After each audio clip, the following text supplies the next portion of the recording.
Ladies and gentlemen, boys and girls, it's Diego with the beautiful Karina, my beautiful prometida.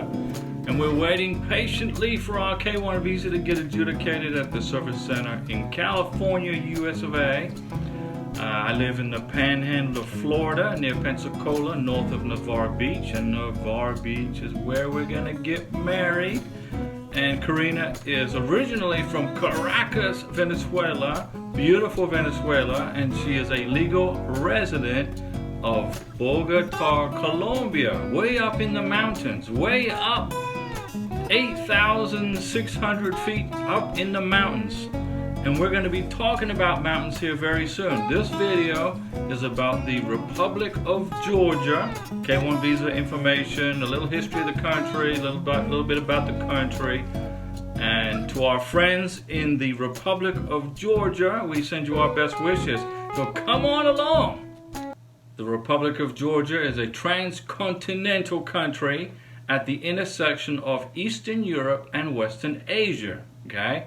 And it's part of the Caucasus region, okay, bounded by the Black Sea to the west, Russia to the north. Russia, you guys go to behave yourselves.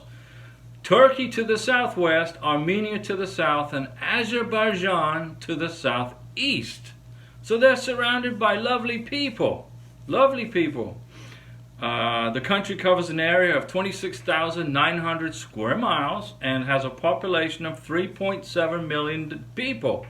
So it's a very, very, very tiny country with a very small population. But it's a country made of mountains, ladies and gentlemen, boys and girls. Tbilisi is the capital and the largest city in the Republic of Georgia, and it is home to about 1/3 of the entire country's population. Now, like I said, Georgia is a mountainous country situated almost entirely in the South Caucasus, okay?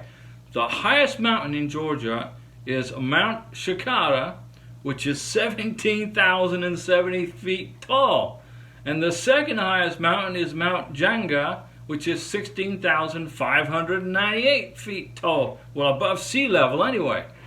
Now, Karina, my prometida, is in Bogota, Colombia, and she's at 8,600 feet, right around there.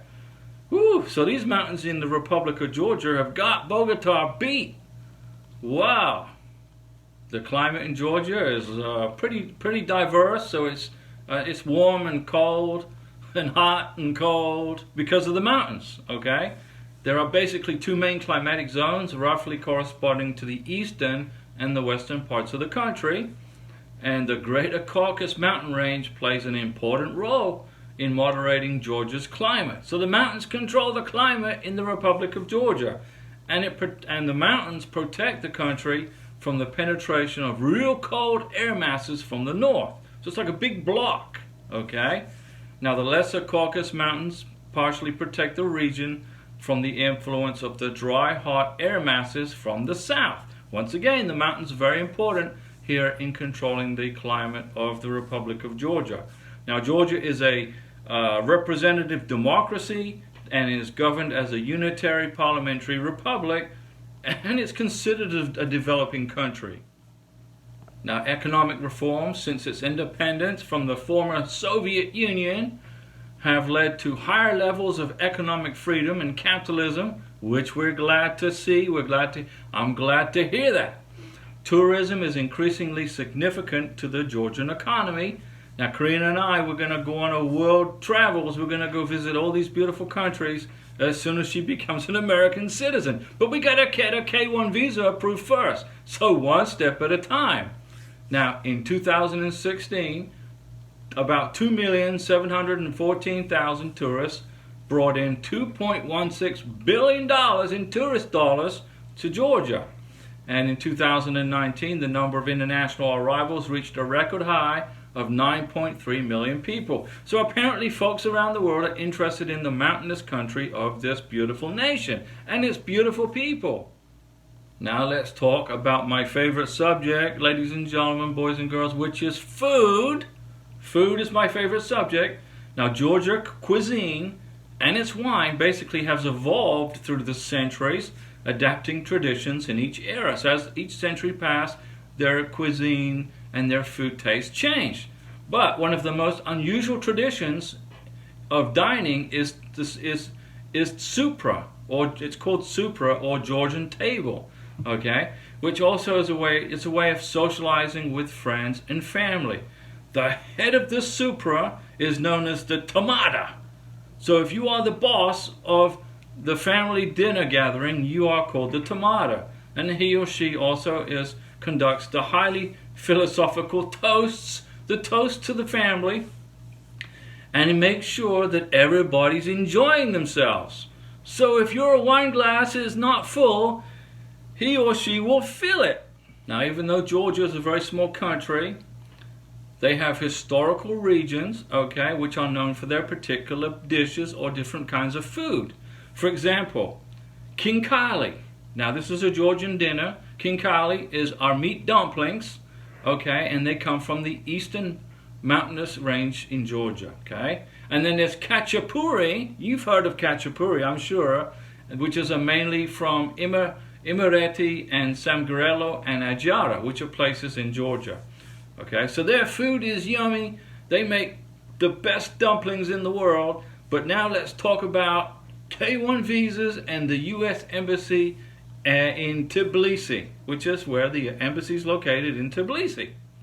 First off the bat, in fiscal year 2022, ladies and gentlemen, boys and girls, the U.S. Embassy in Tbilisi, Georgia, authorized and approved 18 K1 visas for the citizens of Tbilisi.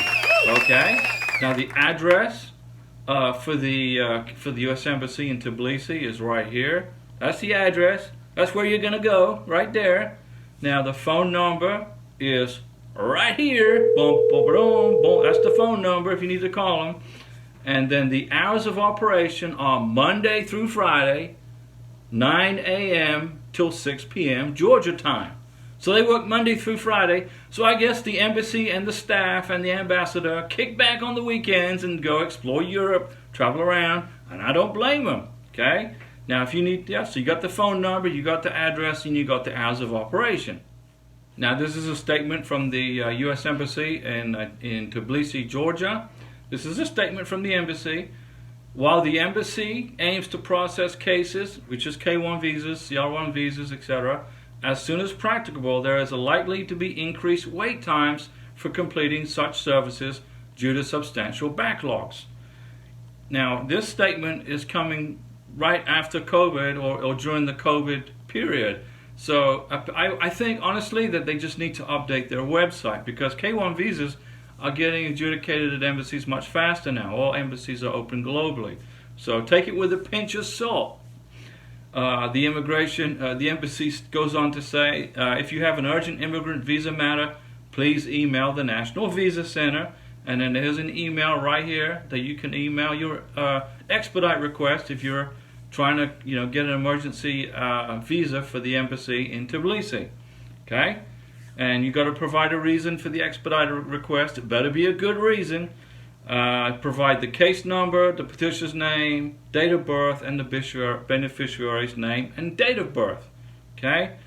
If you send an email to the embassy, but they didn't even give me an email address, the embassy in Tbilisi will not respond to your emails. So you got to email the National Visa Center once your case gets there. Okay, ladies and gentlemen, boys and girls, hang in there.